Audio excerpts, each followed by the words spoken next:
Okay, so here I'm creating a video for like my friends or anyone who's currently working on P5 all bindings or who want to do P5 all binding. So before like I actually start to go into detail about every boss, I need to show you guys something important for it. Like these are general tips that applies to you like if you're starting P5 AB.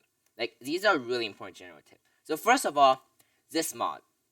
This mod is also a 1.4 if you play a 1.4 a mod installer, but this is toggleable bindings. What it does is every time you sit on a bench, you press C dash down, you will walk off the bench and the menu will pop up and then you can turn on bindings. These are like the exact same binding in Pantheons. You can turn them on every time you have a bench. So you can turn them on in Hall of Gods. And another thing is God Seeker Plus. God Seeker Plus make you be able to have stuff, for example, like starting soul, P5 HP, and like stuff like that, because you want to practice exactly how you were playing Pantheon, though you won't like have to play something different than what you practice. The more similar you practice is to your actual gameplay, the less like nerves you will have, and the more confident you will be in yourself. So this is one of the general tips. Another general tip is like how you prepare for this challenge. Like I would suggest you do at least Rat Hog and P1 through P4 all bindings before you do P5 all bindings. And like if you want to, you can try to do one binding or two binding at a time. Although I did that myself, although I wouldn't really recommend it because it doesn't help that much. Since all bindings is just too different from individual bindings. And then like, let me see. Some other important thing is like, I'm just gonna tell you what the hardest boss in the challenge at first. So Sister of Battle will be pretty rough at first. At least that's hard for me. But the actual 4 real big challenge are Collector, which is honestly one of the less I might consider after practice. If you don't have toggleable binding, Collector will be a pain. But if you do have toggleable binding, practice a lot in Hall of God. The boss eventually gets really consistent. Especially if you're good at Hive Knight, you can save Lifeboat from Hive Knight to Collector. Markarth and GPZ. Markarth itself isn't this series the most threatening, unless you're doing Lifeboat list, which I'm working on. I mean, it's on a pause, but yeah, I was working on. Markarth itself isn't that much a threat, but most of your GPZ death will come from a bad Markarth. You will most likely get out Markarth without Lifeblood, for at least at first, during your first P5 AB clear. And GPZ will end you if you get out Markarth with like 1 or 2 HP. So these two bosses combined are probably, I wouldn't say the single biggest threat. I still think Abs are more threatening than these two bosses combined. But these two bosses will be a big choke point. Especially what's after Markarth is Failed Champion. And Failed Champion will be really nerve-wracking because you just passed GPD. And then you will probably have 1 or 2 HP. But after first hit, it should be fine. And then finally, Abdrat. Practice Abdrat a lot. Don't be like me. I choked the Abdrat 3 times and once to the final fate, and it was demotivating. So, another thing is don't use the skin where you can barely see the HP, because for this skin, I had to switch skin in the middle because I keep having 2 or 3 HP and not realizing I have 2 or 3 HP because I couldn't see if a HP is gone or is it still there. Don't use that skin. This skin sucks. Anyway, we will go into the real fight now.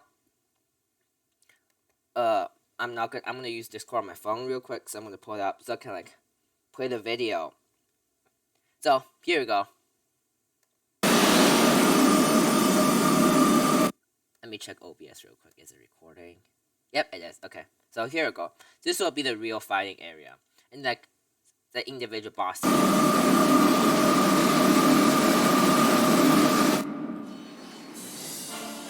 Bench King. This boss will probably kill you quite a bit in the beginning, just because you're not going to be patient at this boss. And like, yeah, you see, the HP, you can barely see if it's gone or is it still there. It sucks. So like, and also the soul UHD kind of bad. But anyway, this boss, I would suggest you just play patiently. Like, you don't really have to rush. Obviously, everybody wants to rush. Like, just go for like a Pogo and like Shade Soul. If you're confident in your skill, you can go down and Shriek, which I am now, but I wasn't confident enough to the time I'm playing it. The Shade Soul hit both of them. I'm gonna skip through this boss real quick.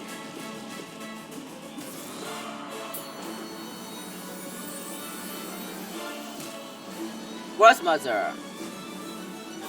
This boss is pretty much the same as Ventura King. Just like be patient, except you have a lot more healing window in this boss. So you usually, like you see I was healing there, you wouldn't actually die at this boss because you can heal. Like here, you can heal right here. And oh yeah, also most importantly, spell and nail arts are very important in P5 all bindings, since like then your normal nail does 13 damage. You don't have strength, you don't have quick set, you don't have steady. Nail arts and spell shines, especially in P5 AB. Like try learning them on everyone. Just try them. They might not work on a lot of, like probably half the bosses, but they are worth a try. And I'm just gonna skip over Quest Master. False Knight! As I said, nail arts are strong. Cyclone him. I don't really have to go through this boss, right? Massive Moss Charger. Oh yeah, I'm gonna show you like the strat here. Like how to speed kill Massive Moss Charger. 1, 2, 3, Shades-O. Okay, so if you notice, there's a small delay between the third hit and the Shades-O. Like intuitively, you would think it's best to just immediate Shades-O once you have so you can knock back Mothy more. But what's important is if you like Shades-O too early, you only do 1 tick of damage rather than 2. So it's a rhythm, like 1, 2, 3, Shades-O, 1, 2, 3, Shades-O. Like notice how there's a like small gap between the 3 and Shades-O. You will get down pretty quick. Once you get down, it's pretty consistent and make this boss go by fast. Shades-O, 1, 2, 3, Shades-O, 1, 2, 3, Shades-O, 1, 2, 3, Shades-O. I didn't know I had a lost HP here, so like when I noticed this, I immediately switched to a better skill. Corner 1 actually killed me twice, some fucking hell. Like start with Cyclone, immediate stagger. This boss, I'm not good at. Like I couldn't speak to this boss for the life of me, but like, this boss shouldn't give you that much trouble, so I'm just gonna skip it. And also because the fight is ass. Gorb. Yeah, I can barely see my HP. So Gorb, as I said, nail art and spell are really strong in P5 AB. Like you don't have Marker Pride either. So I would suggest you use solely Great Stash or Dash Stash. Great Stash is easy to use, but Dash can be utilized better by going to this platform over here, and once Gorb does an attack, during like if it's like 2 spike, during his second spike, you dash through the second spike, dash slash into him. That is a really consistent strat, but sometimes you couldn't do it, especially if Gorb is just teleporting everywhere. And this is another fight you can heal a shit ton on, so you shouldn't be dying to him that much if you're like using the arts and everything correctly. But yeah.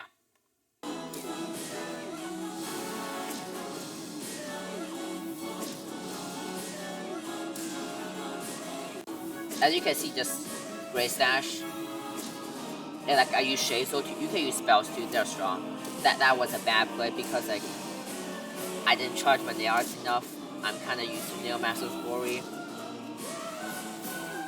Oh yeah, for the 3 spikes, always be careful. It's that once he's being in the 2 spike phase for a bit, just think every time he's gonna do a 3 spike. Means that will always be prepared for it. You won't be like dashing into the 3 spike or something. Yeah, I have a skill issue there.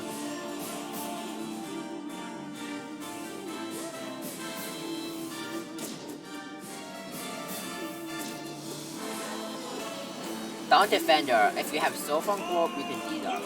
The rest of this fight is pretty simple. Like, utilize Cyclone. Cyclone does really big damage. 96 damage if all 6 ticks hit, which is more than 80 damage Shriek does. Notice how I just Cyclone him? This will make the fight end quicker. Don't do that. Yeah, don't do that. Like, when you're trying to heal, never panic. Like, in this whole challenge, healing is one of the most important things. And you never want to panic heal, especially on 2 damage bosses. Always be aware where you're healing. Like, try to find spots that you will be able to heal. In which I will like, for the harder bosses, I would like specify when you can heal, and then when it's too risky to heal, and don't try to heal. Like, I'm just gonna give you an example right now. For Sister's Battle, you probably cannot heal. Just don't try.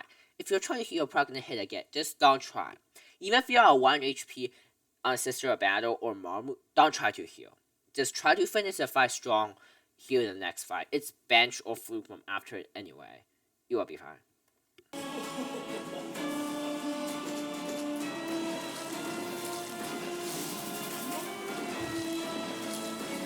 I mean, if you want to speed the first two, like, you see, these are kind of boring. You probably don't want to spend all day doing these. Just try to use, like, as I say, Cyclone is strong, Shriek is strong, E-Dark is strong, Double Head Shades is strong. Utilize those tools you have.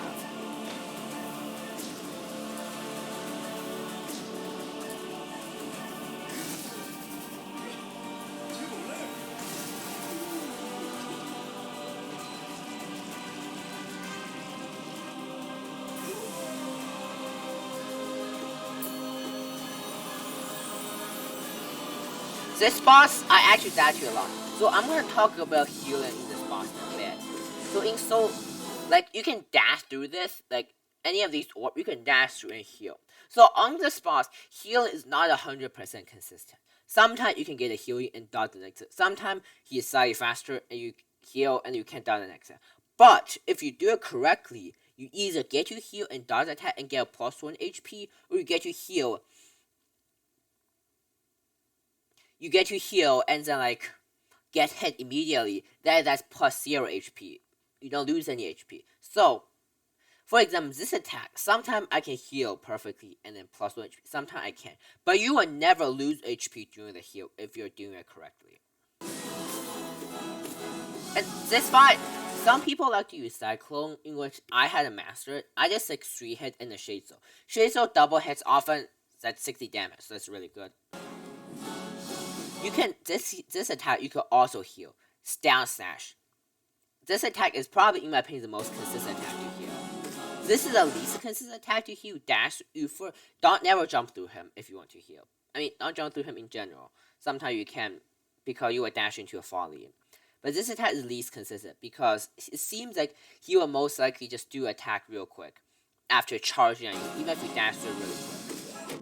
Like, I will try to show you here. Dash through him. This time I got lucky because he just walked there a bit. But like, in the general, I see you guys get the idea on how to heal in this fight. Because dying to the spots is really annoying. So, heal. Let me see if the enemy heal. Okay, anyway, I just took 1 damage there. So, Brooding Maul, this boss I actually have a bit to talk about. This boss killed me a bit, because I was trying to panic heal and everything. I personally thought the best way to heal is either right after he does a full attack, and you dash to the other side, or if he jump at you and jump back, and then that do a heal. Because otherwise, although you can off getting heals, sometimes the projectile can be unpredictable and just right on top of you, and you do not have enough time to react. Other than that, I would recommend like using Cyclone actually. That's a bad play. Like right after he does this attack, he will stand still for a bit, which you can heal. I recommend you do Cyclone and Shrieks. I just did either. Oh yeah, I did Shriek here, but I often do D-Dark instead. After he attacks, he stands still a bit before he does the next attack. This is the best attack to heal. Shriek.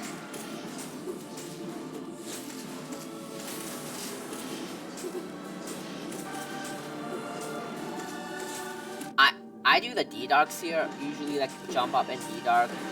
This is a bad place to heal, you see I nearly took a hit. I usually like to pogo D-Dark, but what I recommend is you either Cyclone or after dash through or dash through the Shriek. That's bigger damage. Like a few normal nail heads, dash through Shriek. Okay, so Oro and Macho. This fight, I can probably skip the first phase. Second phase. Usually I would like I don't know why they're here. I probably wasn't paying attention because the first 10 bosses are boring. But I usually like to stand in the middle, Shriek, and then dash out immediately. If I can dash out quick enough, I can escape any attack. But I don't do here, so I just start with the Shade Zone instead. On all bindings, Nail Arts is the way to go for this fight. Like, otherwise the fight would take way too long. The Nail Arts, sometimes you can even hit 2 at once. Just Nail Art and Shade Zone, D-Dark, or like Shriek. I wouldn't recommend shrieking too much in this fight when there are 2 of them because it'll be too risky. D-Dark I like to use when one of them is using a Nail Art. And Shade Soul is just when they're just charging you one at a time, because I find that like the most optional for myself. Like here, when he does nail art, I just D-dart. Or if I get corner, like both of them go in the middle, I always D-dart. And then like dash out in the middle. Or you can just dash in the middle if you don't have, like, I don't know why did that shriek. That shriek is shit. Nail art, dash out.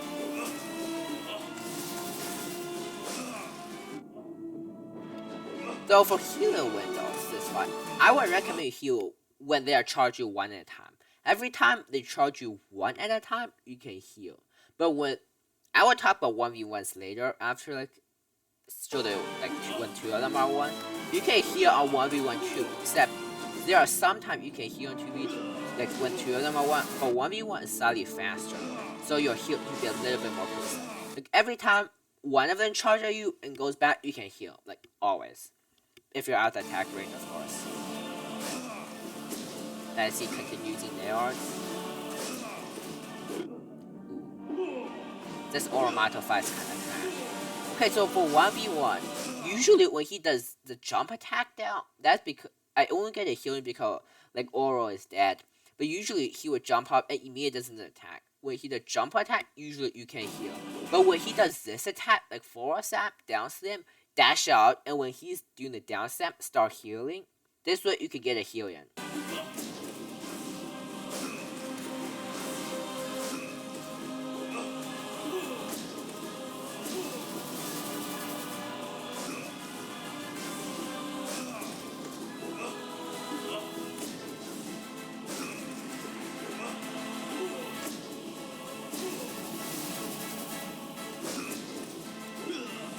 This is one of the best boss to nail arts on, just because it's a one attack at a time to dodge, and you attack back.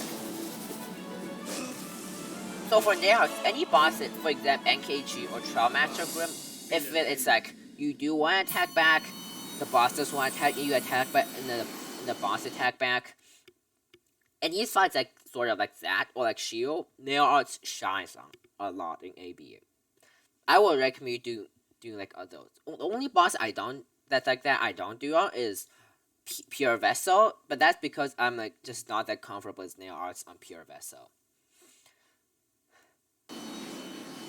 So for Zero, I would recommend you playing safe, because like Sister Battle, as I said, is quite a choke point for early players. If you can get low hits on Zero, Crystal Guardian, Soul Master, and Oblobos, yes, I know Oblobos are hard to do. But if you can get low hits on them, you can carry Lava to Sister Battle. It will help you immensely, which I don't think I did in this run. But for Zero, Shriek at beginning, you're probably not gonna get all the hits in, but like, or you can Shade so to get double hits, but like, whichever one you prefer. As I said, on all bindings, use nail arts this boss. But like, not solely with nail arts, up slash also works well too. And, like, Shades so often can double hits, as you see there. Because especially if Zero is moving away from you, and then your Shade so direction Zero is moving away. That's almost a guaranteed double hit. So, for dodging, like, there's two ways of dodging. If a sword is more horizontal, you can just dash away. But if a sword is more vertical, if a sword was more vertical like this, you would dash away. But if a sword is more horizontal, like from this direction to here, you can jump over, or double jump even, and sometimes you can Shade so and stay in the air and then fall down.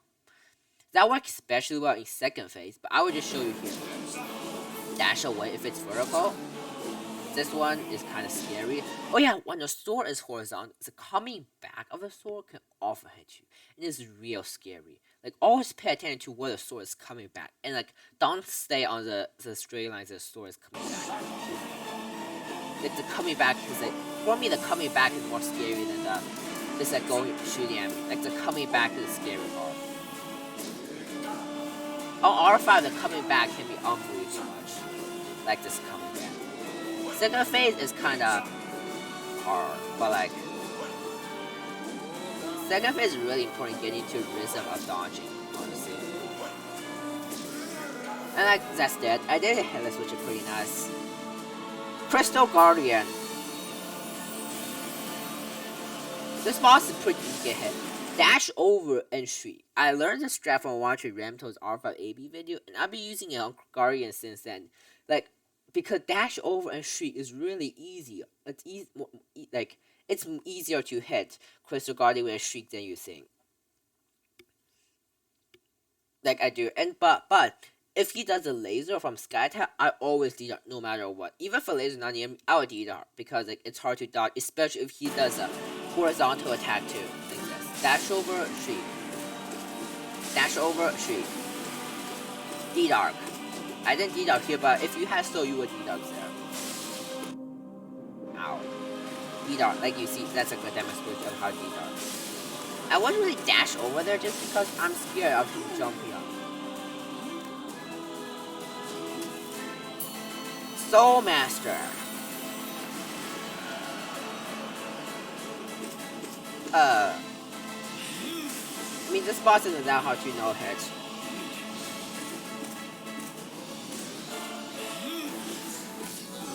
I'm just skip over this real quick and talk about that second phase. I like to always jump up and then upside and dash away. The slam of Soul Master's hitbox is like this, a triangle. The hitbox is bigger on the floor and small on the air. So jump up and dash. When you're in the air while he slam on the floor, the hitbox is smaller. So it's like much easier to dodge his slam when you're on the air. And also like when you're at the top of your jump, top height of your jump, like your first jump, you can do upside. Some people can do 2 or 3 slash. I can't, so I just did 1 slash for a time. Like this. At the highest jump, highest part of the jump. And then this part is easy because the orb come at you at an incredibly slow rate. You can shriek so easily.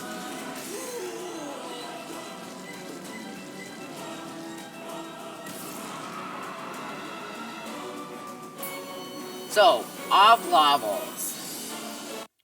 Many people struggle with this bosses at first. A lot on all bindings. Because like you can't just speed kill them like you normally do. So at the start, let me see if I did it here. Yes, slam this orb level to left to right. So he will always go to the left side. Whatever direction you hit orb levels from, they will face that direction. You hit it from left to right, he will face from left because you attack him from the left. Always face the direction they got attack on. And then like I did do a shade zone. Keep both of them far away from me. And try to keep both Obla on this direction. I know it is hard on all bindings to keep them at one direction because of limited spells and limited nails.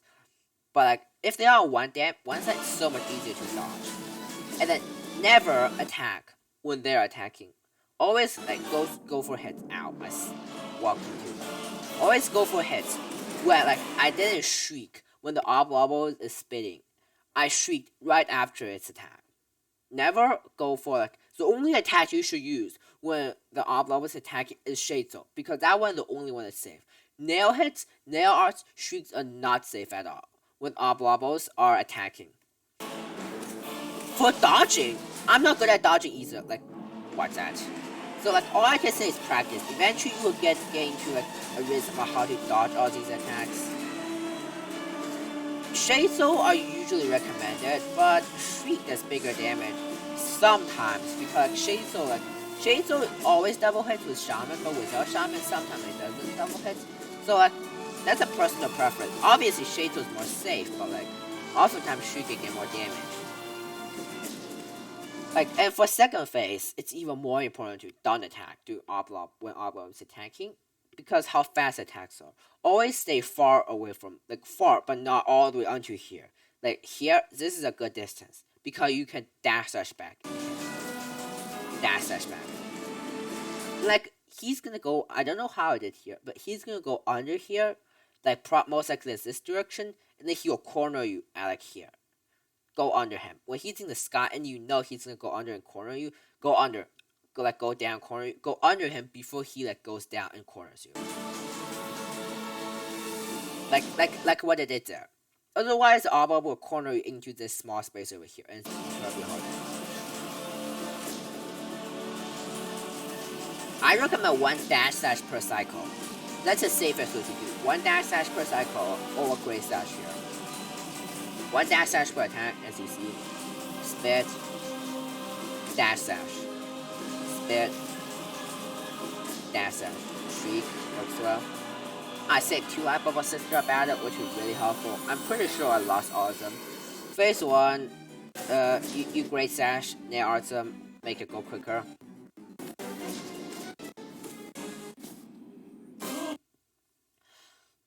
So in second phase, probably what 2 of the most scary attacks is either when sister battle just keep continuously doing down slams, and then like corner you to the edge, and you don't have a shake code, you couldn't dash through them.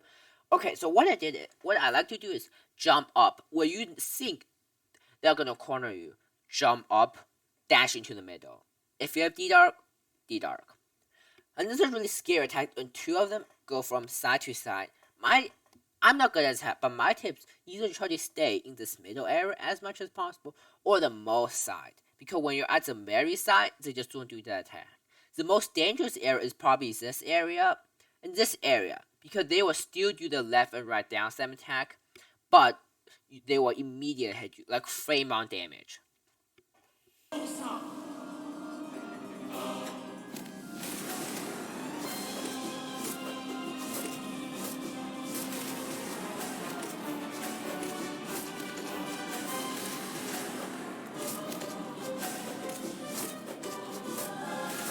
I'm just gonna like show the whole fight for it's a hard fight, but there isn't too much to explain. I'm just show the whole fight. Like, yeah, D-Dark a lot in this fight. That's like my advice, I guess, because this fight doesn't have that much fire spawns. At least for me, D-Dark.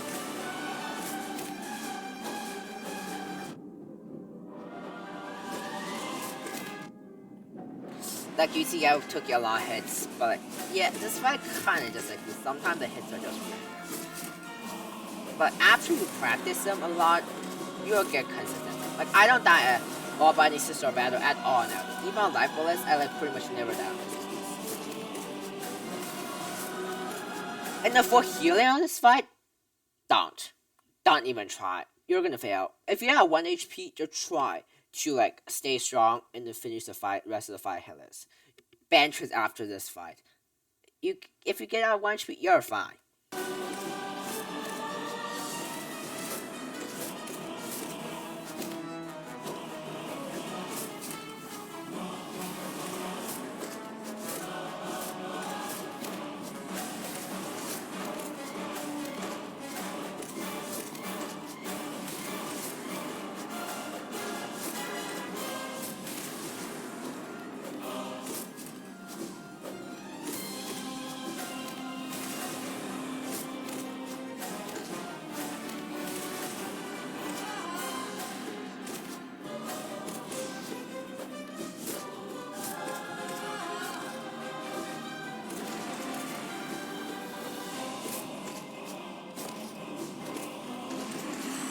I did this fight in 2 hits, in which even if I didn't have life, I would survive.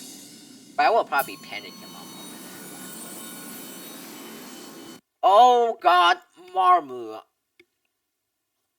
For new players, you will lose all your life on this boss. That's just the fact. You will probably lose all your life on this boss. It's fine. During my first time clearing P5 AB, I never carried any life bar to the next split. Like, life bar, for your at first, life bar is basically help you like a crutch to help you not die at the first 2 bosses of every split. Like, you will not die at Marmor. You're not gonna die at Hamnet. You're not gonna die at like Enraged Guardian and Lost Kin. You will not die at like Mark Crossing, which you can still die easily. But like, you will just lose a life bar quick on like a hard boss. But once you get better, you can start carrying a lot of life bar all the way around here. If you can't carry a life bar, it's perfectly fine. It's normal for first time all bindings playthrough. You will get hit a lot, you will heal a lot, in which healing, as I said, is really important. Don't try to heal Marmor. Fluke Worm is after Marmor. Fluke Worm is basically like a bench. Like, a Cyclone will probably get rid of all the flukes, and that's a heal or a shriek if you're full HP. Fluke, Fluke Worm is is right after Marmor. That's really good. So just focusing on doing Marmor well. And I have like a pretty good strat for Marmor. Start off with a Great Sash. Because Great Sash does a lot of damage and I can conserve my soul. And also, Great Sash have a lot of lingering hitbox, so it's easy to hit more. But don't use nail arts after the first great set because the charging time will be too long. Always, ow. Right sash. Jump and right sash. Jump up and right sash. It's the easiest way. So because if Marmot hits the floor, and 0.1 second after floor, she'll negate all knockbacks. So like you want to jump up in the air, so Marmot will come at you in the air, not hit the floor and bounce onto you. I like right sash is the up sash because the Marmot will have less velocity horizontally than after she hits the ceiling. Once she hits the ceiling, the vertical velocity will be really fast and hard to like sash. So I find it more safe to just right sash. I don't really like shrieking Marmot. D-Dark. The first hit of every time Marmot resets and charges is the most dangerous, unpredictable. If you have so D-Dark down. Especially if Marmot come at you at like top instead of the side, in which first of all, I wasn't standing to the left enough. I should have been standing at here instead of here. But like when she come at you on the top, if you have D-Dark, oh, like this. Otherwise, I would just dash away and then try to solely focus on dodging. And then like until Marmot come at better position, I right sash. Ow. D-Dark, right sash. Right. This fight sucked. It's a really bad example. And I had pretty bad RNG because the Marmot keep coming from the sky. Right sash, D-Dark, right sash. 3 hits is fine. Rookworm is a bitch, as I said. It's a break. I had 4 HP, so I was just doing this. Shriek. Jump up. Cyclone. Yeah, there's a pattern. You would heal if you would heal instead of Shriek after clearing the flute. Like Cyclone. Hopefully the Cyclone clear the flute. If you don't, just 2 nail kills them and then heal instead of the Shriek. So for Broken Vessel, I'm gonna skip the beginning. But for this attack, some people like to pogo, 3 pogo or D-Dog and 3 pogo or D-Dog. I'm not good at that, so I will like, that's the most optimal way of doing it, but the most safe way of doing it, I will show you. You can always like, let me show you from the beginning. You can always hit a couple of times to get your soul, even if you didn't have soul. Like, he will have like stayed in place for a bit before Blue start firing. So double jump, D-Dark. So the first half of the blue fit will be safe 100% of the time. The second half, double jump. Because you see how this goes horizontal and then just straight up vertical? When you're in the air, it's straight up vertical, so it's the easiest to dodge. So you double jump, and after the second double jump, the phase should be over. There will be probably one more here to show. Yes, 1, 2, 3, jump up, D-Dark. And also, try to stay farther away. Because if you're farther, there will be less balloon coming at you, and the space in between them will be bigger, easier to dodge. Oh yeah, another one, D-Dark, and then dead. Galleon. I don't struggle on Galleon that much on all bindings because of healing. So I hopefully there will be a couple healing. Skip that part. I think I was like out doing something. But yeah, okay, skip that part. If you have soul, go under, start with a shriek. If you doesn't, start with a dash. Hopefully I will have some healing in here. Like shriek is saying. I don't know if I will have healing here, but I will tell you when to heal. Whenever he resets his big saw blade, go away from him. If you're far from the resetting blade, you can have healing. Because if you're far enough, the first hit will always go like this and miss you. And as long as you're far enough, like the blade will never hit the first hit of the blade. When like the first time it smacks the foot, will never hit you. That's a safe time to heal. Other than that, like, I don't have too much advice on this boss because my strategy just heal, always healing. I'm not good at dodging this boss either, which is probably why I struggle so much on R5 at this boss. You see, yeah, that was trash.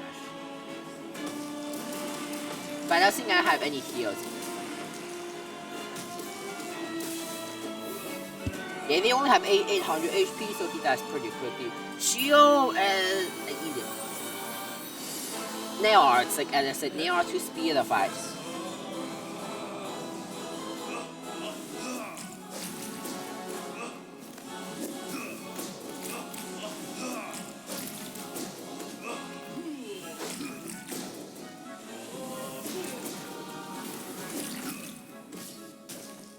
like I don't really have that much to say about this boss. Just like during the Naira usage, you can cyclone when he does a red pan attack. I didn't, but you can, or you can't, whichever one you're comfortable with.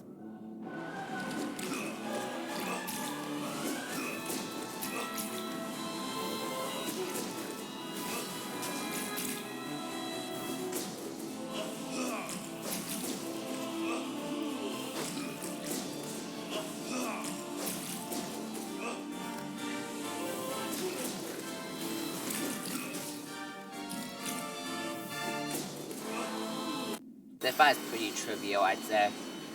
So for Hive Knight, I will probably outdo something too right here, so I'm gonna skip this part.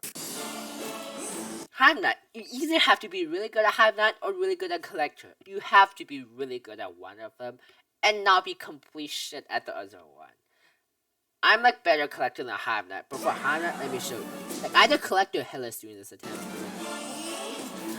Like Hive Knight is easier than 2 attacks, which I will show you how to do them.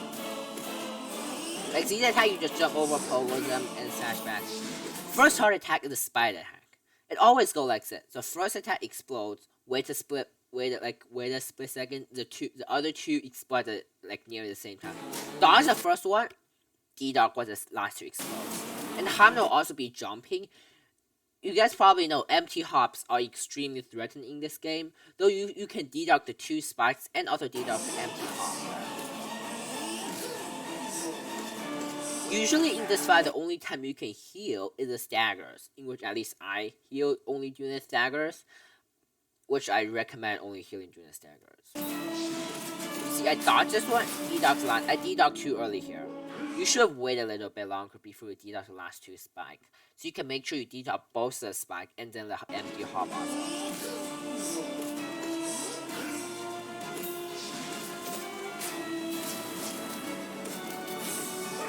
So for bees are threat because you have to pay attention to both bees and Hive Knight himself.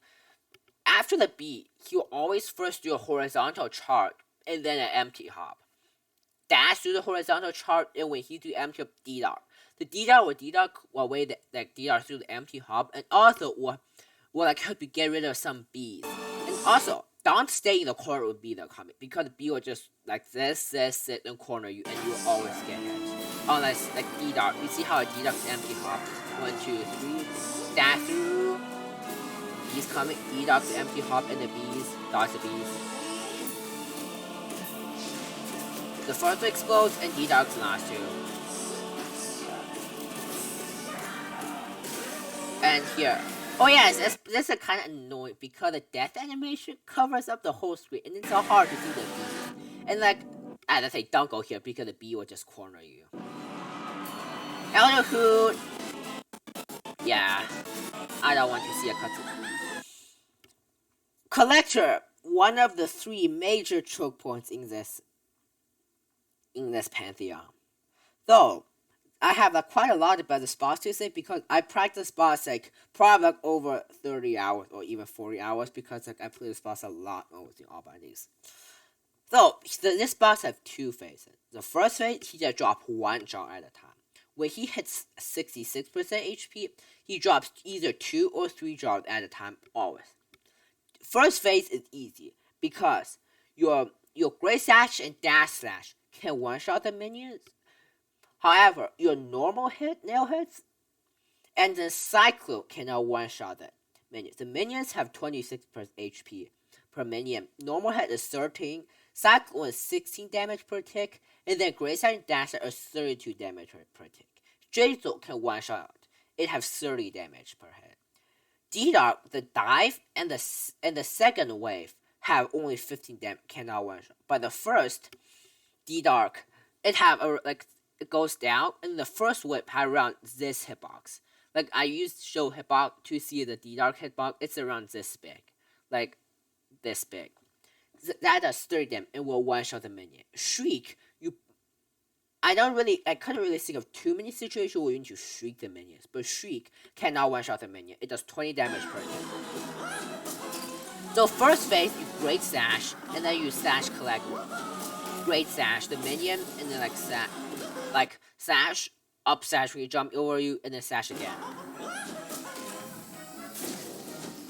First phase gets like 100% hitless really soon. It's easy. Great sash him if you can. Any damage on collector counts.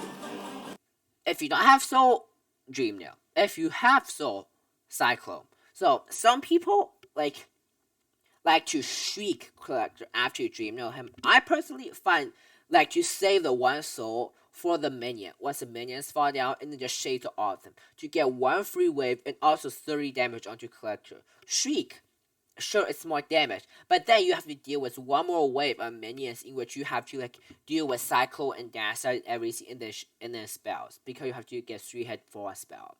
So if you want to play more aggressively, Shriek collector right after he does a like Shriek collector after you Dream Nail him doing stagger. If you want to play more safely, Dream Nail and then just hit him a couple times back. Or if you have soul, Cyclone. Heal. If you have soul and you are not at full HP, you can heal and then Dream Nail. But you will most likely not be able to get any attack onto collector, in which it's fine because like any HP count in this fight. And Cyclone will probably not get the 6 tick, but will still do big damage. Like, let me show you. I did this Cyclone tick. I didn't get all 6 tick on, I didn't get 4, but like, that's still fun. Ooh, the aspect. Like, I'd actually be conservative about my spell. If, like, it's only collector. Like, I don't like to shriek only him. But when there are minions and you have spells, never, like, be conservative about it. So always just shade soul them away. Because you, even if it's just a boulder or a mosquito, you think you can deal with it, you might just end up taking 2 hits when you're trying to conserve 1 shade soul. His arm extension is also another threatening. Like, always be careful, especially collectors far. Always expect an arm extension. You can either dash through or dash away, which will really be dependent on what your situation is. Like, either dash through here, but if there's a boulder right here, you might want to dash away instead of dash into the boulder. Cycle is also an option, although not recommended. Oh, here's the second phase. So second phase, let me talk about general about second phase, then go into the actual fight. So generally, for second phase, you will like to like Cyclone. And then like, if there's a, let's say a minion drop, you move towards it. And right after killing a minion, try to move towards another minion and get your 3rd hit in, and then you will have a spell and then shade to the rest of the wave. However, sometimes you can only get 2 hits. If you see an aspect, you will want to just Cyclone away the aspect. And after that, so here's my strat if you only have 2 charges, so instead of 3, 4, 4 spell. Obviously try another nail arts. So collector usually will be jumping around instead of going up if there's still a minion on the floor. He'll be jumping around and he'll jump at you. Right as he jumps at you, dash side through him. And then dash into the aspect or the mosquito or the barbed web. And then that dash would kill the minion. If there's only 1 minion on the floor, you'll kill the minion out of 3 souls and have the spell for the next wave. If there's 2 minions, you can dash over 1 and then shade to the last minion. That's like my strat. Other strats sometimes just like people just like to get 1 normal nail hit in a spell or just like hit that minion away. But I like to use the dash slash through collector strat, in which hopefully I will be able to show here. So he is in the second phase. I prefer Dream Nailing him. They get a hit like 4 hit backs. And then for this wave, I just have to D-Arc and both aspects will be gone. If I would be in trouble if I shrieked there and didn't have this soul. But I like shrieking oftentimes just does, like, it's damage wise, shrieking is the best. But safety wise, I prefer saving the shade soul for like this wave. Like, I mean D-Arc here. Oh yeah, so here, this is like, that's a way you can do that, but there's other ways. Like, that's not my main method. Just 1 hit and then like shade soul. Yeah, you see, that's a perfect cycle. You kill 1 minion and like hit another minion, once. That's 3 hits and then that's a spell. Shade soul, like, just because some of the aspect doesn't mean they're not threatening. Shade soul them. And then I keep, save the soul for the next wave. And I didn't lose that much damage either, like, that grace does a lot of damage. Always shade the aspect if you can.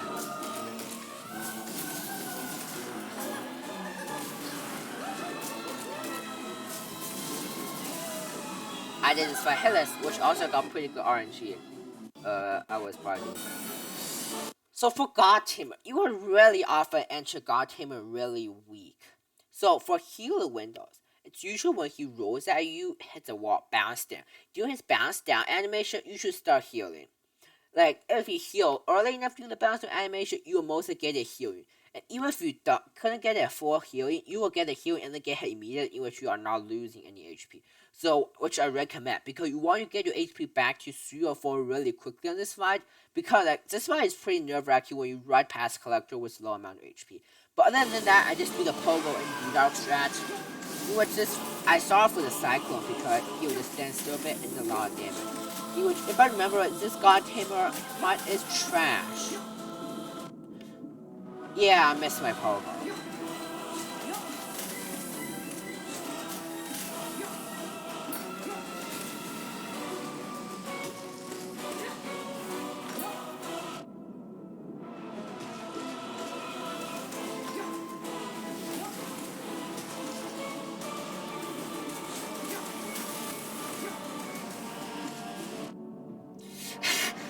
I'm just gonna skip this fight. It's so trash. Like, you're probably not gonna learn anything about like the only thing I can, like, I'm not gonna tell you. The only thing I can teach you guys is a healing window, which is when he rolls at you and then like fall down. Trial Master Grim should be a free fight on AB. Since I have like infinite healing, like that's a healing window. Oh god, to watch tonight. The boss is out. I would never get out with any life blood. This fight is really hard for me, mainly because Soulbind and with a limited amount of D-Dark. This fight, I really don't have any more advice. Like, when there's one knight on the ground, I recommend using Great Sash or Dancer to get a bigger damage. When there are more than one knight on the ground, like, charging a nail would be scary because you couldn't pogo or anything when your nail is charged. I mean, you can D-Dark, but it's still scary for me. When there's one knight, I just like to nail it.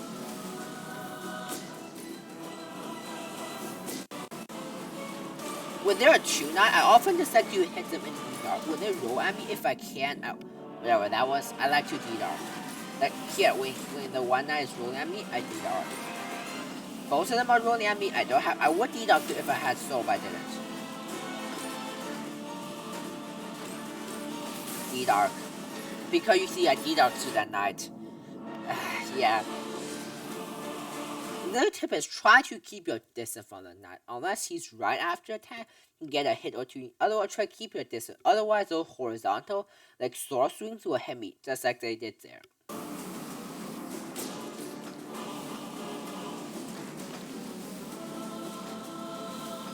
Oh yeah, heal in this fight. This fight have like infinite healing window. Every time the knight does attack, the other one, like when two of them does that, they will probably look at you for a bit. You can just heal there. Or if one does horizontal swing, you can just heal. Sometimes if you're following in the other arena and the knight are here, you can pretty much always heal. Because even if they're jumping or rolling towards you, you'll have enough time to just dash through the rolling one, or the like jumping one won't even hit you anyway if you're far enough. So like, try to heal a lot in this fight. This fight, you shouldn't die to. Like, you will get hit a lot too, but you should not ever have to die to watch a knight because of the amount of healing window that exists on this fight.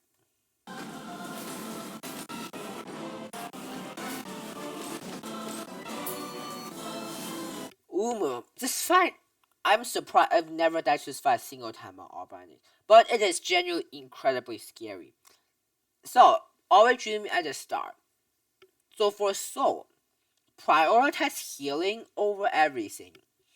But Shade Soul is incredibly powerful on this fight because let me like pull up Umu Arena here. So you will go up here, I think, yeah, go up here, Shade Soul, and try to go down, and then go down here. You will try to like lure Umu onto the middle platform. Like on the middle platform, or like onto one side of the platform. And then middle and then one side, and then jump over here to this side, and then shade the Umu into him. However, what's important about this fight is, with Umu, if like a Umu hits the side of a platform, like if you nail hit a Umu into the side of the platform, like here, it will stop here, and then will aim back at you. It will probably hit you. Be careful the side of the platform. if you straight throw Uma like straight from here, it will just straight from like this and just blast into Uma. But if you hit it like lower, it will blast into the platform and automatically explode. If it's a spell, it will automatically explode when it hits that platform. But if it's a nail hit, it will stop at the platform and smack back at you. So like, I will like if you can shade the Umas into Umu, I will suggest you do that. But if you don't have soul, Dream Million can be scary sometimes. Like a Electro will hit you. So I would just recommend you have a like let's say if like Umu is right here and then you're right here, Uma is here, you can nail hit and explode because it will just hit Uma, explode onto here. But if Uma is let's say right here and then like Uma is here, you don't want to hit it because it hits this platform and then knock back at you. It's like really about experience. I prefer have like most of my battlefield down like right here because like this is like more empty spot I'd say compared to this area. Like I just find it easier to like fight down low here, but sometimes like the electric fall you have to go up and all the way around the arena. But still, like the first Uma should be easy because you will just lure the Uma down here, like do this area, and then just shade throw it through him.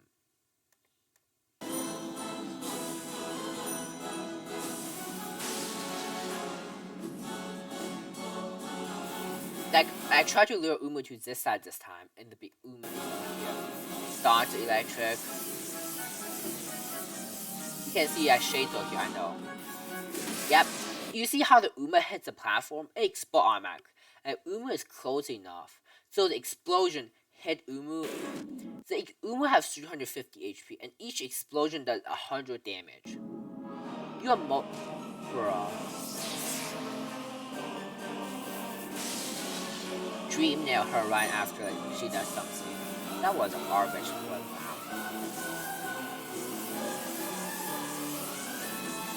Although I think always prioritize healing. Right here you see no platform is here. Like using your nail you have to be really careful because platform well like if you hit your Uma onto platform nail, it will come back at you and it will be hard. Right here there's no platform between Umu and the Uma. You can just hit it even with your nail. Perfect fine. As I said, prioritize healing in this fight. It has double damage. Anything has double damage should never be taken lightly on all bindings. Like anything that have double damage. Wow. Whatever that was.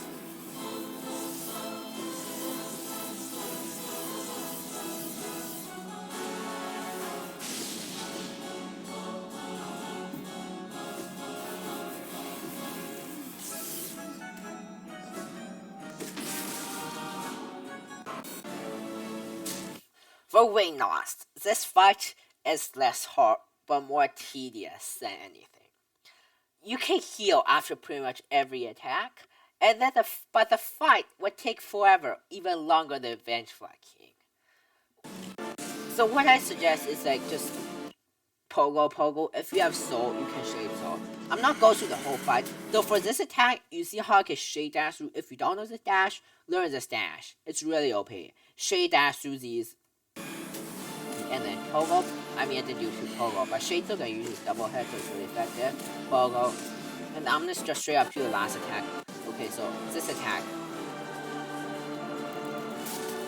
This attack, if you have soul, D-Dark it.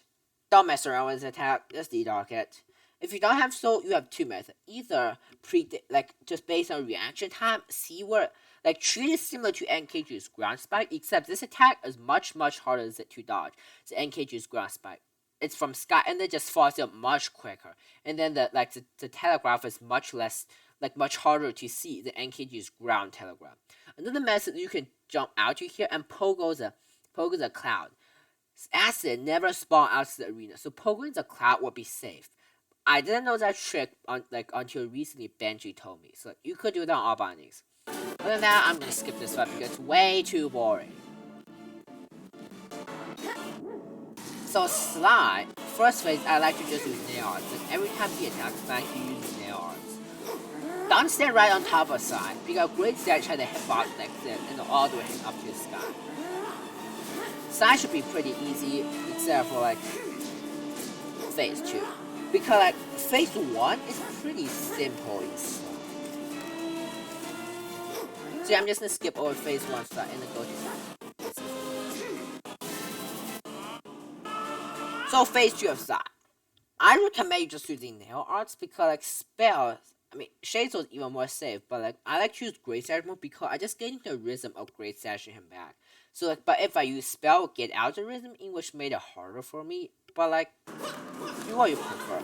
Although I would not recommend you using normal nail. You don't have marker part. You have like the base nail length. Let's see how long this is, and your nail is like this much damage. You have to walk in so much with a really high risk of getting hit. I would not recommend using normal nail for side second phase, either Great Sash or spell. I mean, if you don't have, like, obviously you're not gonna spell the whole way, so like Great Sash and spell, or only Great Sash like I do. If you get hit, don't panic. You can heal it back before Hornet 2. Like I get hit, I don't panic. Many people ask me, what if side second phase got me super low and I have like 2 HP, like here, I have 2 HP. I will show you what to do. I'm pretty sure I did in this video. Okay, so people ask me what happened if I have like low health for slime. Dream nail him. Like just like Oro and Mato, you can dream nail him when he's standing still, like when he's bowing. Dream nail, heal. You can get in 2 dream nail or like 1 dream nail, 1 heal. Whereas like if you get hit, then save your first cast of soul, don't chase so save your first cast of soul to heal. Dream nail, heal. You can get 3 actions total. Like a dream nail or heal, each count as an action. You can get 3 total. This is how you will not get your Hornet 2 extremely weak and get killed by Hornet 2, which I didn't know at first. So like they got killed by Hornet 2 quite a lot actually, 3 times actually. But yeah, so for Hornet 2, like I'm not good at this spot. The thing I'm good at this spot is healing on this spot. So I'm just gonna point out all the healing windows in this spot. Obviously, Stagger's one of the healing window, but yeah. Wait.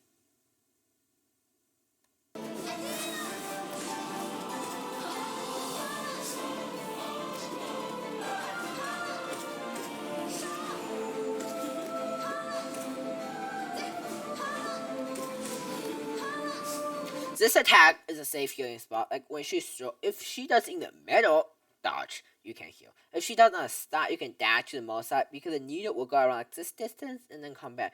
If you have the most side, you can get a safe healing. Stagger is a safe healing window. If you are here, dash through here, you can get a safe heal. Parries are scary, not gonna lie. If you're quick enough, in which I'm not only not quick enough, I mean I wasn't going to heal, but I also get hit by this. If you're quick enough, you can like once she starts signal of spawning spot, you can immediately get a heal if you're quick enough. I wouldn't recommend you healing here. I know it's really risky, especially if like a spike spawn on me. This is one of like probably the easiest non-stagger healing window for me, just because like if you're like not too close to her, you can just run here and then heal. That's all the healing window is fight, in which I'm gonna skip the rest of the fight because I suck at this fight. Oh boy, Enraged Guardian. Enraged Guardian killed me once on life point, and always steal my life point, which I'm pretty sure I got healed. Same job for Crystal Guardian. Dash through, and then like shriek. E-Dark, those, but if you have soul, like the lasers. E-Dark.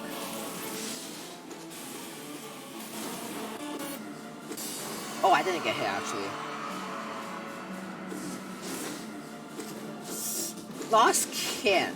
This fight, I don't have any tips on. I just are like pretty consistent. I mean, I took 2 hits immediately at first, but if I remember, I didn't take any more hits after that. Dash through that attack. What I like to do, what I like to do on Lost Kin All Body is spell.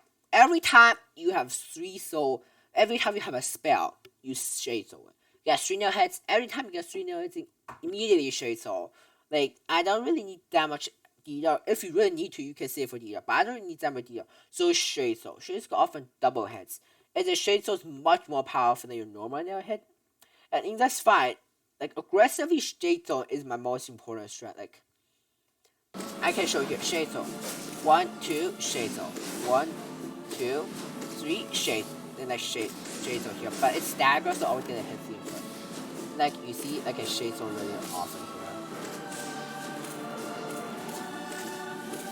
Like you see, like I mean, not like every time I have a skull, not necessarily, but I just shade so a lot. Like most times I skull, I will shade so. Like you see there,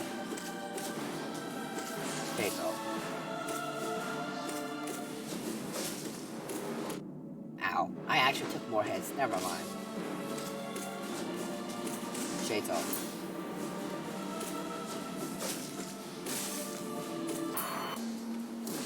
No, I have no. I like dodging itself isn't that hard actually. My main tip is be patient and stay on only these two platforms. I personally find it like if you get hit like that from here, dash through here. I personally find this dash and then fall straight down. Don't hit your move right here because if you hit down while moving right, you can really easy dab into the sword. And also, it's better to hit the bottom spike than the sword for some reason. Just it's like for me, if I fall into the floor, if I hit like it's I usually don't get chained if I get hit to the floor, but for me, I find easier to get chained by noise if I get hit into the thorns. I don't know why, but it just is probably because I have more reaction time once I get hit into the floor. But I don't know, it's just a me thing. You guys will like just try to be aware. Don't get hit into the thorn or the floor like at all. That's what you want to do. Noise can really easily hit you 3 times in a row.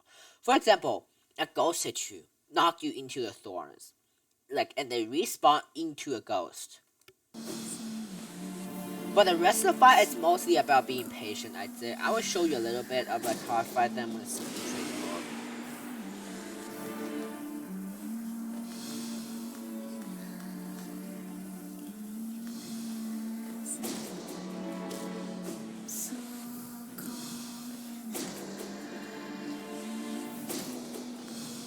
And also, someone asked me, how do I speed kill Noah? Don't!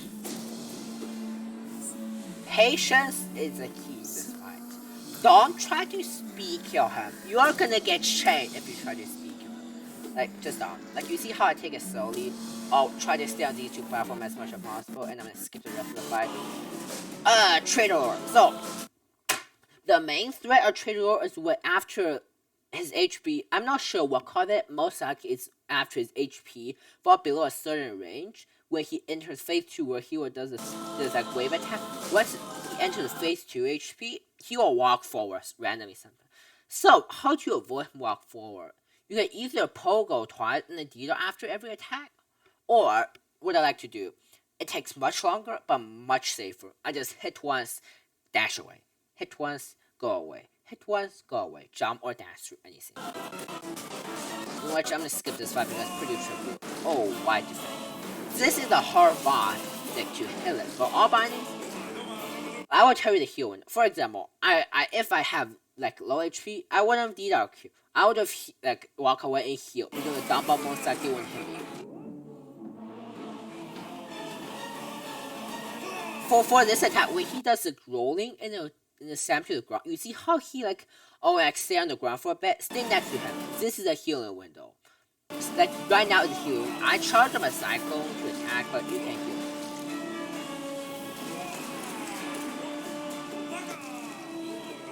Throwing dumbbell, heal.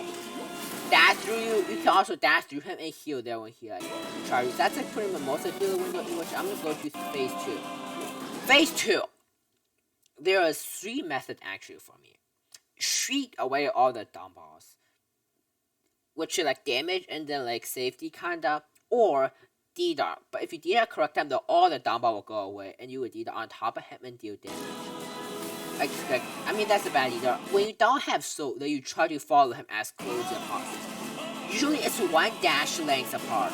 Like that, this is 1 dash. If you did a quarter, then you have to have good train your reaction time. And then, like, be careful of what he's doing. And after that, this fight is pretty easier. Soul Tyrant. This fight just takes too long on ADU, which I'm going to skip the phase 1 actually. Like, phase 1 is just not that bad. The only thing I have to actually tell you about phase 1, which I actually got hit a lot here, is when he does a slam attack, you want to you want to like dash, either dash and wait a bit and then jump over the wave, or jump first, jump like double jump and then dash back in, double jump and dash back in. Because there's one thing in Hollow Knight. If you're on the floor, you hold jump while you are dashing, or like the split after you're dashing, you won't jump. But double jump or jump. So unless you can do jump a little bit and then dash and then like buffer the double jump. You can buffer double jump, but you cannot buffer normal jump. Oh, second phase.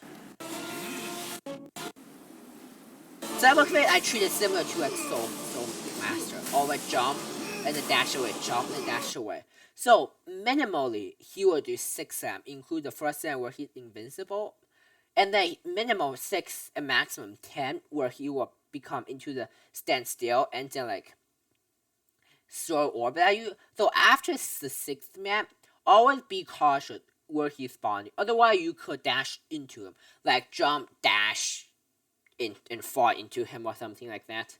So like, yeah, be aware. 6 SAM is the minimal, 10 SAM at the maximum. Benji told me that actually. Thanks, Benji. Oh god, Markoth. I like to start with a dash sash and shades if you have. Like, normally you would save all your soul for second phase, but normal, like, this is all bind, you have one soul anyway. So like, so what's important is, people often ask, how do I not just jump into a spike or dash into a spike?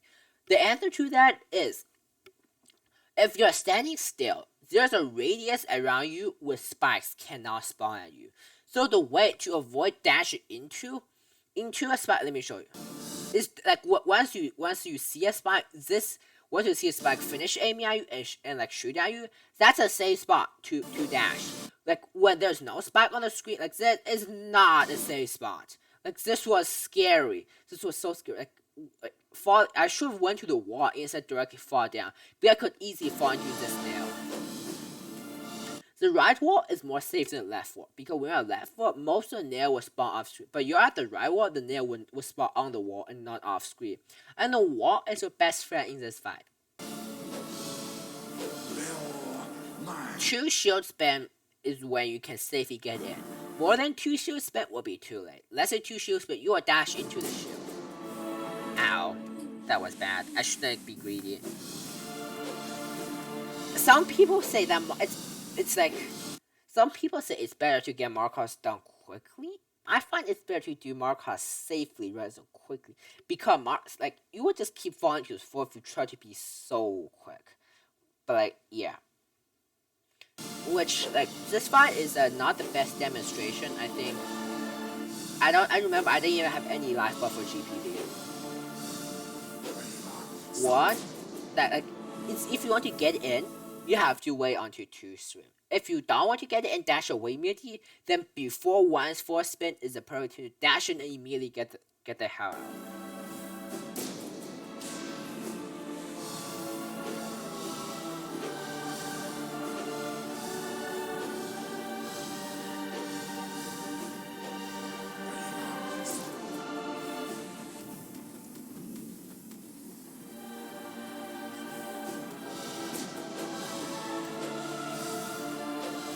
You see how it like usually doesn't just straight up fall from this like. I usually don't straight up fall from this platform to this platform, this platform to this platform. I always go through the wall and then go down here. Because if you immediately fall to this platform, especially like when like you don't know where the next nail. If you know the nail is here and they can shoot you can go from here. But if you don't know where the nail is, you can fall down here, and then this platform is outside the radius where nails won't spawn in. A nail could be spawning out here aiming at you, and then you will be just jumping down and hit the nail. Unless a really good reaction time, that will hit you. So like I recommend you like. It is not unavoidable. Let me just tell you, every time you dash into a nail, fall into a nail, it is not unavoidable, and it's not bad RNG. It is you made too big movement due to the wrong time. I know this takes a lot of practice, but like you need to get it down. I have a skill issue there. Second phase, I pretty much wouldn't attack Markoth during, unless like I see the shield. I see that the 2 shields on top and bottom.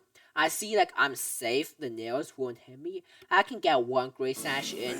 Usually I wouldn't want to get greedy during the second phase. Like even then, because a shield is still next to him spinning all around, I'm scared to get dash in and hit because that shield next to him might hit me. It's really important to play safe on second phase and really focus on dodging. Like the second phase of this boss is unbelievably hard on all binding. Usually you don't even have to fight the second phase because like when Marcus is next to you and nails are all next to you, that is really scary. Like here I took 2 hits. But usually, as I said, usually you don't even have to fight the second. You just shade to him and he is dead. But all binding, this phase is really bad. Like the shield is like top and bottom. I can get in one great sash. Jesus Christ.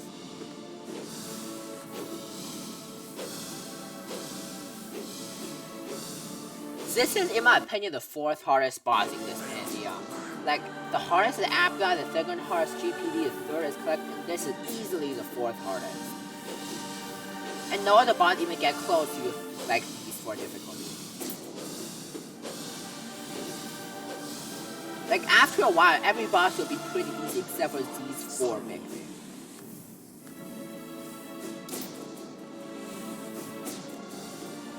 Usually you can get 2 dash sessions per shield spin, like 1 at the beginning and 1 at the end, or 2 really quickly at the beginning or end, but like, yeah, it's risky. As I said, this is a pretty trash Marcus fight, but I survived. Oh, great Prince out. This fight, I did it all binding the hog off for 10 times and still died in this challenge once at the repeat. This fight is not consistent.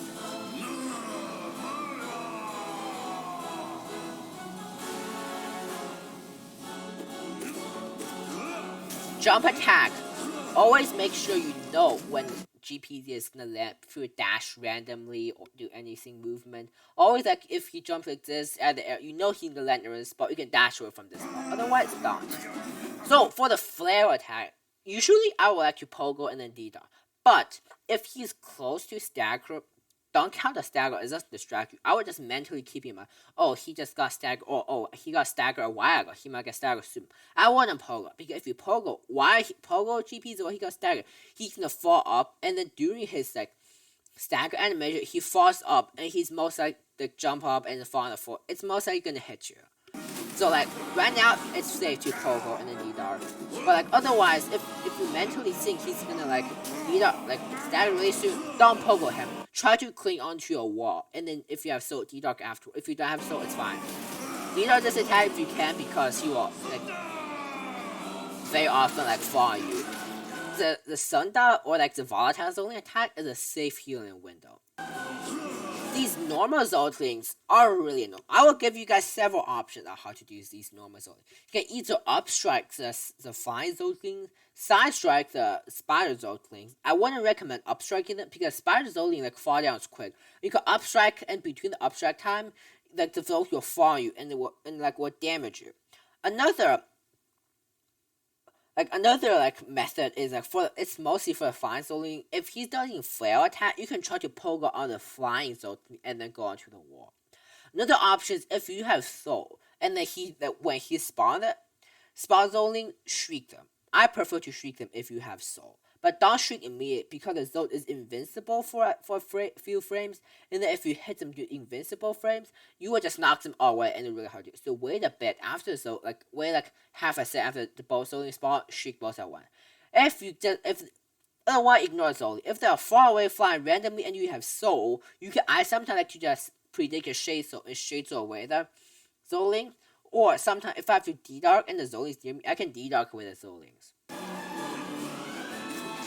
You can one-shot the Zoltlings on all binding to normal net, which is why it's really tough these. Like these, I will get one up section and run away from that. And then you see that's a shade Zolt. He just got staggered, so it's fine to do that. There's 2 options for these volatile Zoltlings. Either hit them twice. If you have soul, you can shade them away. I wouldn't recommend it. If you don't have soul, or like you have soul, you can hit them like twice to get your full soul bar. If you have soul, then don't bother hitting them. And just once GPD does his net attack, D-Dark. Always D-Dark. if there's volatiles only on the screen, you always D-Dart, unless you shadow the mode, which is an option that will work. But I think D-Dart is better, personally. Oh yeah, when he does attack, sometimes this attack and down strike, sometimes he can change direction mid-air. What I like to do is, when he slam attack on me, there are two options. One is dash away, and then dash back. Like he will he will start jump on top of me. I will dash away, and he will also like teleport to here, and then I will dash back like this. Another method I will use is like to dash here, and if I'm in the air, I'll just double like in the air. I will just double jump at like a direction like this. Hopefully, I will have to show you how to do that double jump, like jump, arc out the double jump, like arc out, and I D-Dart this only. I took one hit and then prepared to D-Dart.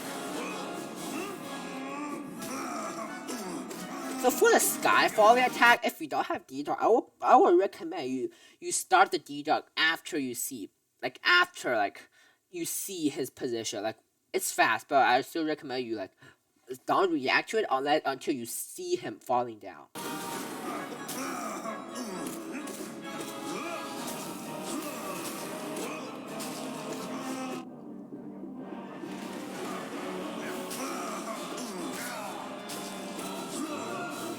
D-Dart it.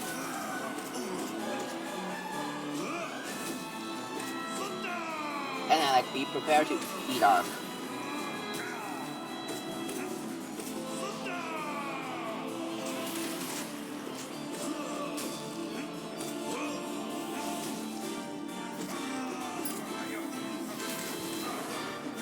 The rest of it is pretty standard, I'd say. This boss, just like Markov and Collector, takes a shit ton of practice, and I recommend you practice with Lightning Lot a lot in Hall of Gods.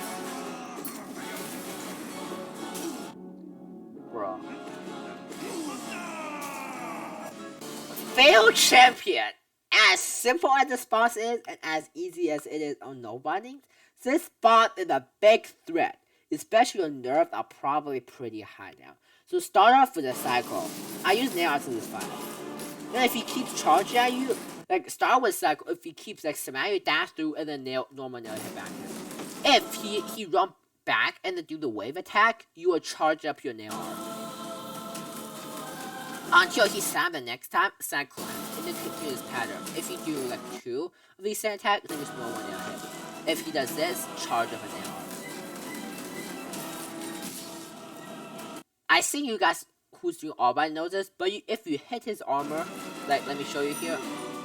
If you hit his head or hit his armor or hit the back, just anywhere of him, even like Pogo the armor, he will just permanently be staggered. Which I know I'm gonna hit once, and I will show you. This attack, I will shriek, like I will get 4 HP for so after every stagger, and you should. By pogoing his shell, and then Dream Nail, pogoing again, heal, pogo again, Dream Nail, pogo again, heal, and pogo again, Dream Nail, like pattern like that. You will always have 4 soul and 4 HP. And then I like to shriek him at the end. Dash sash him right after like he does this rock bond attack, and then do normal. The most threatening attack after his first dagger is that he will do empty hops like that. Those empty hops are like, in my opinion, the most threatening. Empty hops are harder in this game. On this boss, it is the same thing.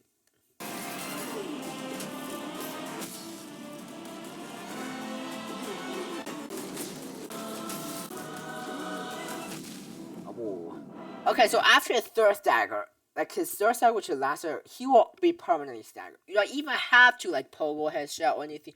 But first you stagger, you have to pogo his shell after 1 heal or 1 dream. If you do 2 items at once, he will stand back up. 1 item, like a dream or a heal, no 2. After his third stagger, however, he's permanently staggered. You can just heal his full HP. Like this.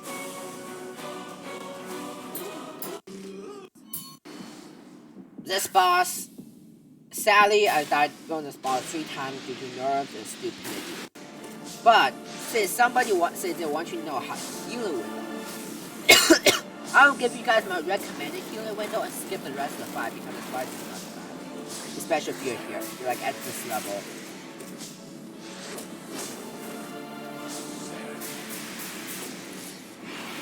Stagger, obviously heal. Let me get that. Okay, so wait, no. So I'm gonna show you that heal. Dash through him immediately, stand right next to him. Preferably, it's like you dash away from him and stand next to him and heal. Because if you dash through him, you'll most likely have to move a little bit here. Like stand like at this position, you can most likely get a heal. But it's not the optimal way. I'm gonna show you the optimal way. Oh, actually, it's the beginning of fight. Oh, he started with this. Let me try to find a card.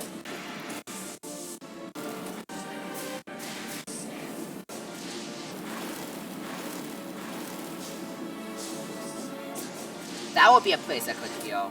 It's an uppercut.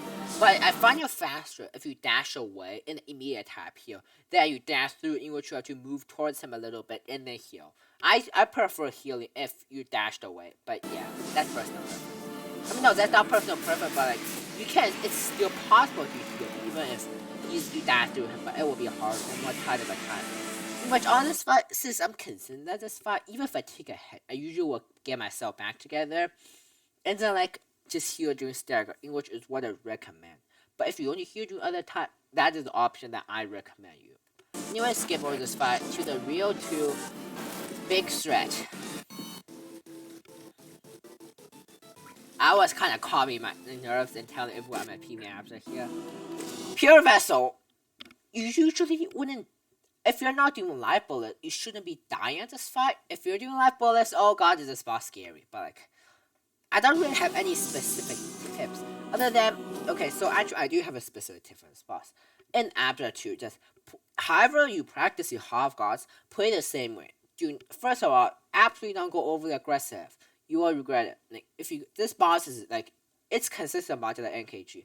But unlike NKG, this boss is actually really hard and really fast. It's harder than you think.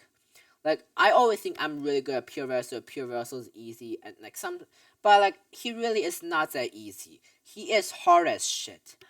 And then like, don't go over aggressive. But also, don't go overly safely. The longer you are here, the more nervous you will be. And then when you go over safely, you will just start to oh my god, I need to be safe, I need to be safe, I need to be safe. And just that thought in your head will make you nervous. Like for these 2 fights, I'm just gonna show you the full fight. Pogo deduct that attack I prefer, or 2 Pogo if you don't like have like so dash through the tackle and get hit back in. Do this.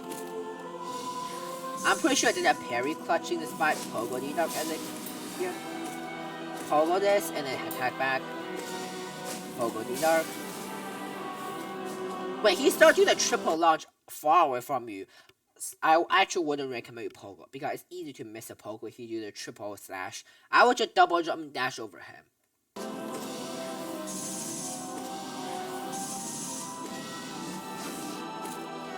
Pogo deduct here.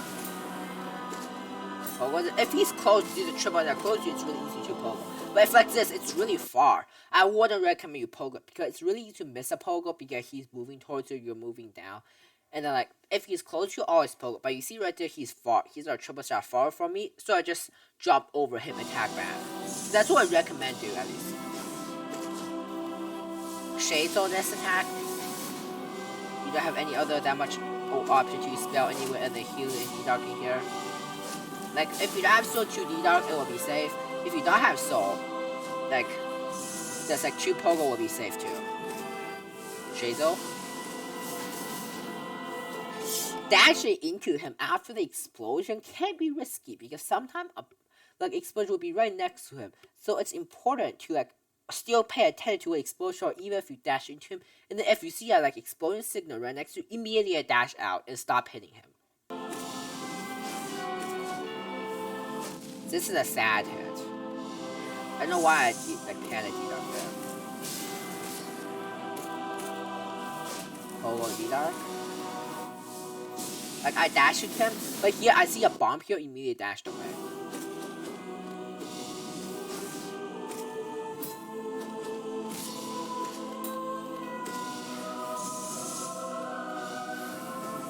This attack, oh yeah, always be out for the void tendrils. It's like once like he's being the bomb phase for like a stagger or 2, I'll always expecting void tendrils and react to it. The 2 ways to do void tendrils is Pogo deduct or Pogo twice. either works. If you are slow, I prefer D-Dark. Because damage, Dashing through him, don't try to pogo if he's far away and do the triple sash.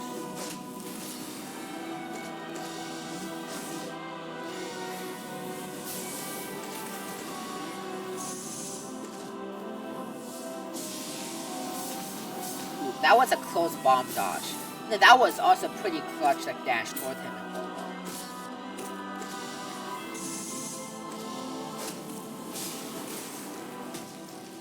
Okay, Abdrat, like, so the final, like, boss, yeah, like, it's pretty soul crashing, this boss.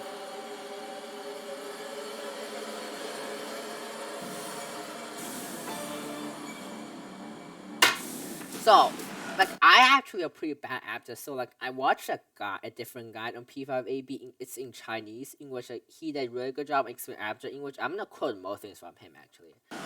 So, first of all, starts off, like, you should D-Dark a lot, and for healing window on first phase, he will have backswing for his sunbeam attack and the horizontal sword attack. So for the sunbeam attack here, right as he does a third attack, after starting his third attack, if you don't have full HP here, you will not do the shoot, you will just stand here and heal. The sunbeam attack is one of the two best way to heal. And another option, or I personally wouldn't really heal here. Okay, like the sword burst, it does not have backswing, in which you have to be more precise. Like, this is what I will call like secondary healing spots, I guess. So like it's a good healing spot if you have to, but don't heal here if you like don't have to. Like if you're 3 HP or something, you would heal at the 2 primary healing spot. So what I have to do is dodge the first cell sword and immediately move to the place, because 2 cell sword will never aim at the exact same spot. So dodge the first cell sword immediately, and right after you dodge it, immediately move on to the place the first sword went through, heal there, because second cell sword will never hit you there. Like let's say the first sword come here, jump to here, the second sword start healing, so the second sword miss you. You have to start heal early on the sword. Unless if you don't want to have your next attack. Okay, the horizontal sword. After dodging the fourth one, let's say either through this gap or this gap, you can start healing immediately because it will have a bit of backswing. I shriek there, but you could have healed there instead.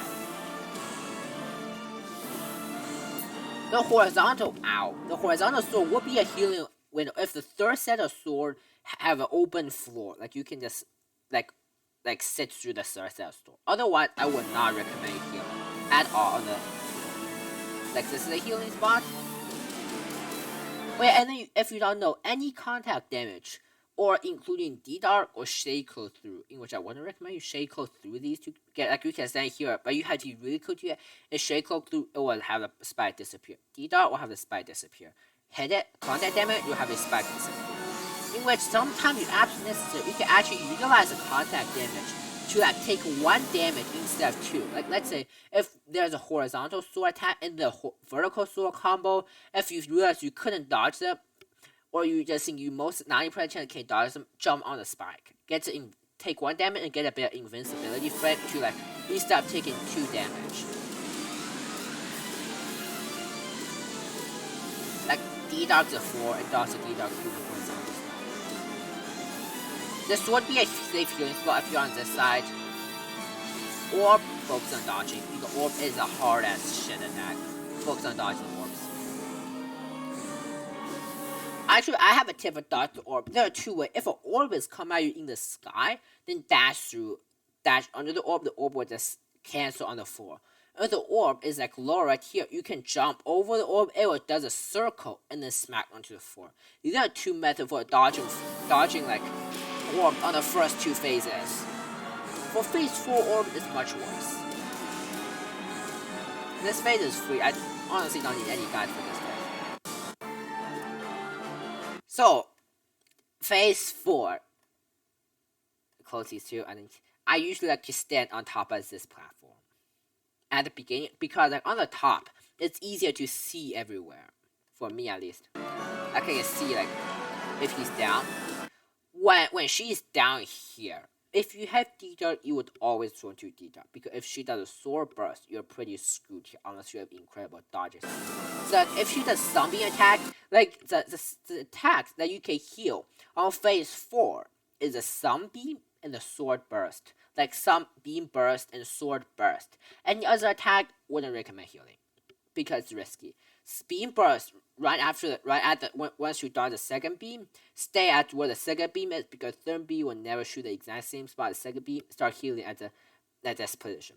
Sword burst, once you see the first sword coming, you stand there. Dodge the first sword, stand there because second sword will never come at you. Heal there.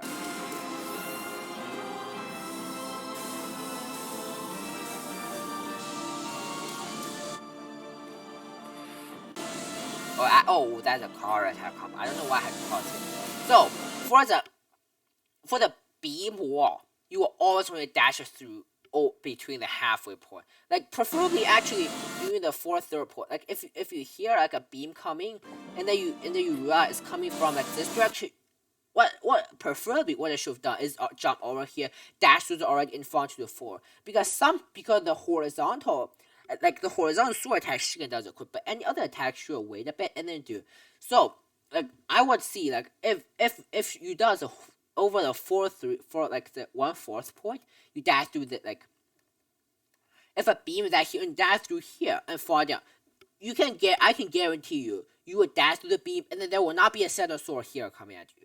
Even if there's a set of sword coming at you, it will arrive at like this spot with the beam instead of here already. So you should just dash through it quicker right here. I mean, I D-Dark because I realized a nasty situation I was in. Like this will be a safe healing spot if you stand still. D-Dark always because the birds can really screw me up. Focus on dodging because these beams are threatening. So orbs. There are 3 methods in dodge orb. First method is stay at this platform. This platform over here and maneuver around like have an orb to cancel on this, or on the maneuver on the 4. The second method, if she is doing an orb like right here, you will stay on if she is on this side, you will want to try to go on this side. If she does on this side, I would recommend you to like just dodge in the middle platform, or maybe sometimes go up here, but not. The reason I recommend if she's on the right side, you can dodge here is because the orb will take a lot of distance to come travel here, and it will most likely just get cancelled to these platforms. And like the thing is, the left side you have more platform than on the right side. You see the left side have this extra platform, on the right side it doesn't. That's why it's better to do on the left side to like just like stand here. You can even dash through some of the orb. It's really easy because the orb is gonna come at you like pretty slowly if you're like on the side and she's throwing the orb from here. Third method, which I use here, 3 Pogo or D-Dark. Pogo. Actually, I didn't do here. Actually, this is just a shit orb dodge. But like, I think I did it somewhere else. I'm just explaining this real quick. So if she does it on the floor, on top of a platform, you can just Pogo her 3 times D-Dark and then maneuver, continue Pogo, one maneuver, and then D-Dark again.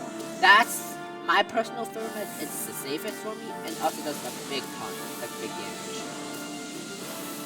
That's a rough situation. I could have healed there if I have soul, but it's fine. Like D-Dark the orbs and then go into the middle and then dodge these orbs. Pogo, D-Dark. This after fight is unbelievably rough. Like look at this. Like, these are scary moments. But the magic question. So climb. If you can start the climb first, jump. But like never walking. Walking was like if you walking, it will set your motion into like this motion, and you could really easily just get hit into a beam. So Alaki teach me this pattern. When you see the telegraph, jump. When you see the beam, when it beams, double jump. So you will jump onto the platform, and then you will not. Because when you're in the air, you are vulnerable. Like especially after you do a double jump, you are in a vulnerable position. So right after she do a first jump, you can maneuver and dodge the telegraph, and then once she beam, it will be a split second, and then telegraph. At that point, she won't be beaming, so you can use double jump and stay vulnerable. But after double jump, you have to make a really quick decision: jump up real quick or jump back down and continue dodging, which depends on the next telegraph. Jump, telegraph beam, telegraph beam, telegraph beam, telegraph beam, telegraph beam, telegraph beam, telegraph beam, telegraph beam. And then onto a top 5 platform, she shoots incredibly accurate, so you can arc out and lure a beam to shoot outside and dash back in. I only recommend these on the top 5 platforms, like this, and like the bottom one, this, and that. Otherwise, because in the bottom it's more random, it's inaccurate, so you can arc out and only to arc out into a beam. I wouldn't recommend arcing out. Most of my hits, like back then when I was bad at like climb, is mostly just because I was trying to arc out in the bottom, and then like because the beam is pretty random, so like they just hit me. Oh, the final phase, the match strat. Arc out, arc in. Arc out, arc in. So my strat is, if an orb is farther away from you, you'll wait until it's moving towards you, then arc out, arc in. If an orb is like spawning right here, right on top of you, you see the telegraph on top, immediately arc and arc back in. Like this one's close, so just arc out and in. This is far, so wait until you come out, you arc in. That one's right on top of you, immediately arc out. This one close, so as soon as it shoots, you arc out. This one really close, so just arc out. Yeah, you see that one's right on top of you.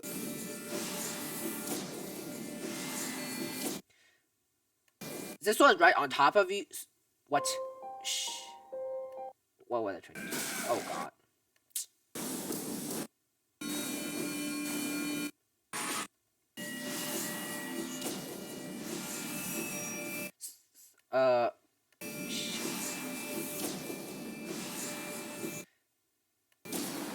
Okay, I need to show that moment. So like you see, this orb is right on top of you, so I dashed out immediately. I immediately dash out once I see the orb on like out immediately. But this strat is 100% consistent, like 100% hit less consistent rate. If you focus on all the detail I've told you.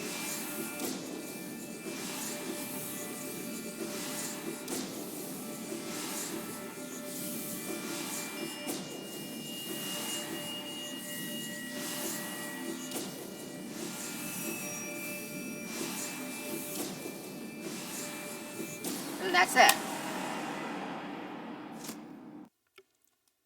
That's like all my tips I have for P5 all bindings. Good luck on P5 all binding, guys. I know this is like a hard chat, and it can be really demotivating and soul crash such. I spent 250 hours to beat this challenge for the first time. Yeah, it was hard, but like I had quite a bit of experience going through this for like the whole 250 hour of learning this. So yeah, good luck, guys. And then I'm gonna end the video here.